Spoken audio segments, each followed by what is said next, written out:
ساتھی نے ان ہی رات دنوں کے بارے میں پوچھا ہے جو ذی الحجہ کی ابتدائی 10 راتیں ہیں کہ ان کی فضیلت اور ان میں کون سے اعمال ہیں جو ہم کریں.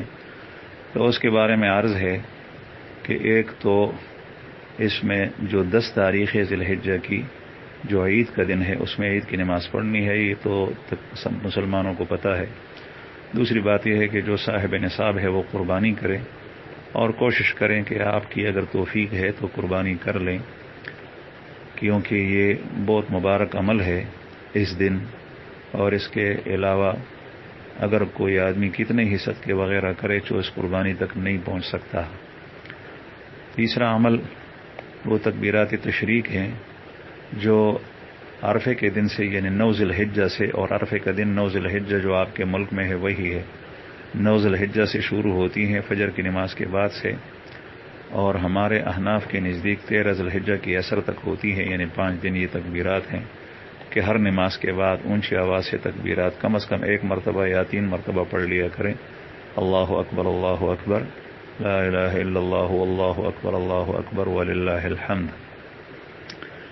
اس کے علاوہ ان رات دنوں کے اندر جو نیک عمل ہو، وہ کوئی بھی عمل ہو، وہ اللہ جل شانہ کے ہاں زیادہ محبوب ہے بنسبت دوسرے اعمال کے. چنانچہ صحیح بخاری شریف کے اندر حدیث ہے، حضرت عبداللہ ابن عباس رضی اللہ عنہما روایت کرتے ہیں کہ رسول اللہ صلی اللہ علیہ وسلم نے ارشاد فرمایا: ما من ایام العمل الصالح فیہن احب الی اللہ من هذه الايام العشرة. قالوا یا رسول اللہ ولا الجہاد فی سبیل اللہ؟ قال ولا الجہاد فی سبیل اللہ الا رجل خرج بنفسه وماله فلم يرجع من ذلك بشيء.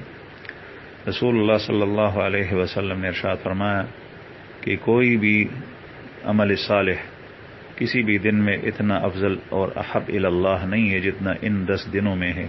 صحابہ نے عرض کیا کہ یا رسول اللہ اور جہاد فی سبیل اللہ؟ تو آپ نے فرمایا کہ جہاد فی سبیل اللہ بھی نہیں پہنچتا غیر ان ایام کے علاوہ میں جو ہو وہ ان دنوں کے کسی عمل تک نہیں پہنچتا، مگر یہ کہ کوئی شخص اس طریقے سے جہاد کرے اور لڑے اللہ کے راستے میں کہ نفس اور مال دونوں کو قربان کر دے اور کسی چیز کو واپس لے کر نہ آئے. بہرحال اس حدیث مبارک میں عمل صالح کا ذکر ہے، اور عمل صالح وہ نفل نماز کو بھی شامل ہے اور صدقے کو بھی شامل ہے، قرآن کریم کی تلاوت کو بھی شامل ہے، روزے کو بھی شامل ہے، ذکر و اذکار کو بھی شامل ہے، اور کسی کے ساتھ تعاون کو بھی شامل ہے.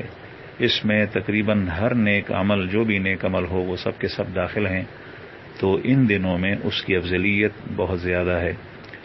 اور اس طریقے سے آپ صلی اللہ علیہ وسلم نے ارشاد فرمایا، ترمذی اور ابن ماجہ کی حدیث ہے، ابو ہریرہ رضی اللہ عنہ راوی ہیں کہ رسول اللہ صلی اللہ علیہ وسلم نے ارشاد فرمایا کہ ان دنوں میں کوئی بھی عمل اللہ جل شانہ کے ہاں اتنا زیادہ محبوب نہیں ہے جتنا کہ ذی الحجہ کے ان دنوں میں وہ عمل ہو جو ان کے اندر ایک دن وہ 1 سال کے روزوں کے برابر ہے، اور 1 رات کی نماز وہ لیلۃ القدر کی نماز کے برابر ہے.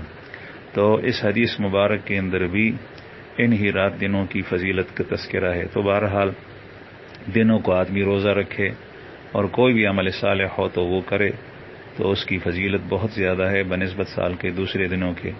اور رات کے وقت اگر کوئی آدمی کھڑے ہو کر اللہ کے لیے نماز پڑھے، تہجد کی نماز کے لیے اٹھے، عشاء کے وقت نفل پڑھے، آدھی رات میں پڑھے، کسی وقت پڑھے، تو وہ افضل ہے. تو بہرحال ان دنوں کے اندر جتنے روزے رکھے جا سکیں، خصوصاً اس میں جو عرفے کا روزہ ہے تو اس کی فضیلت تو بہت زیادہ آئی ہے اس شخص کے لیے جو حاجی نہیں ہے.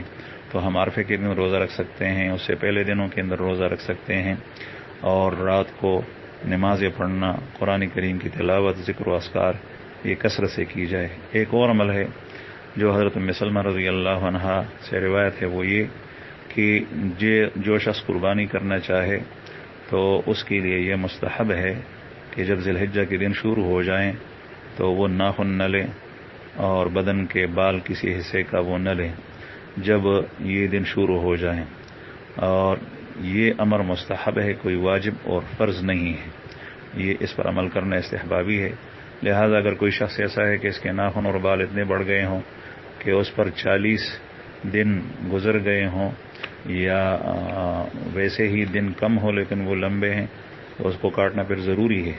لیکن اگر اس سے کم ہے تو امر مستحب یہ ہے کہ اس کو نہ کاٹیں جب تک کہ اس نے قربانی نہ کی ہو۔